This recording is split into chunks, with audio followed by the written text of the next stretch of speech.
right? I think you have to eliminate some of the friction. I'm just not sure which part. What would you do if you were to get to redo the application process?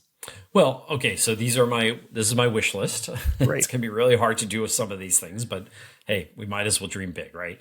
One is I would get rid of early admissions, early decision. We should really have one calendar instead of many. I realize the early stuff is the purview of selective colleges, but if selective colleges in particular want to have a more diverse student body, we really need to be on a similar calendar for everybody. Second, I do like the idea of direct admissions, but let's have a little bit of a twist, right?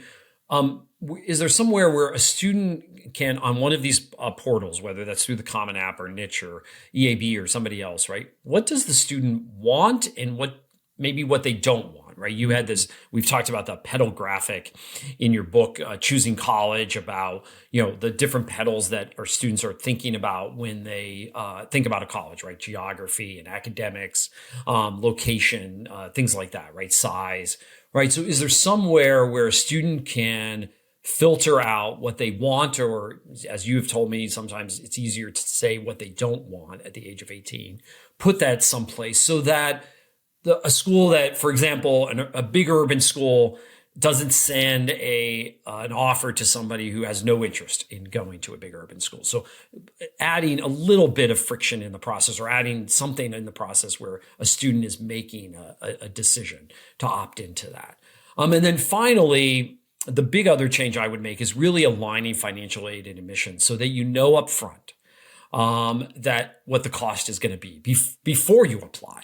Right now, we could make, through the net price calculator, we could get a sense of what a college costs us, but we don't really know. And so we apply. The reason why we apply to so many colleges is because we want to have so many financial aid offers come back to us so we could compare. Well, what if we kind of got rid of that by saying, okay, here's what a college is really going to cost you up front, kind of a guaranteed number up front, so that you don't even apply if you can't afford it. Now, again, I know number one, getting rid of it early is not going to be popular among colleges and universities. And I know number three is not going to be popular among colleges and universities. But you asked what I would do, and that's probably those are the types of things that I would do if I were the czar for a day. And why is this, Michael? Because I think we need to think about what problem are we really trying to solve here, right? The latest report from the National Student Clearinghouse, if you look at their numbers by income level, right, where enrollment is going, growth in enrollment is really being driven by the bottom quintiles. So if we don't solve this idea of like, how do we reduce this friction in higher ed? I really believe that higher ed's in trouble because the growth is really going to be from the lowest quintiles of income in the U.S. But if we can solve for getting low income students into college, why does it matter if they can't afford it or they can't complete, right? So we have to solve not only the friction of the application process, but as you know, that's only one of many steps in getting students into college, right? So it's not just about the application, but it is about financial aid and it is about completion. And completion is the name of the game, not mere admission and enrollment, or at least a pathway, right, to where they want to go with that education. So let's leave it there, though, for now. That's a comprehensive treatment, I think, of the topic, and it's a trend we certainly want to continue to follow.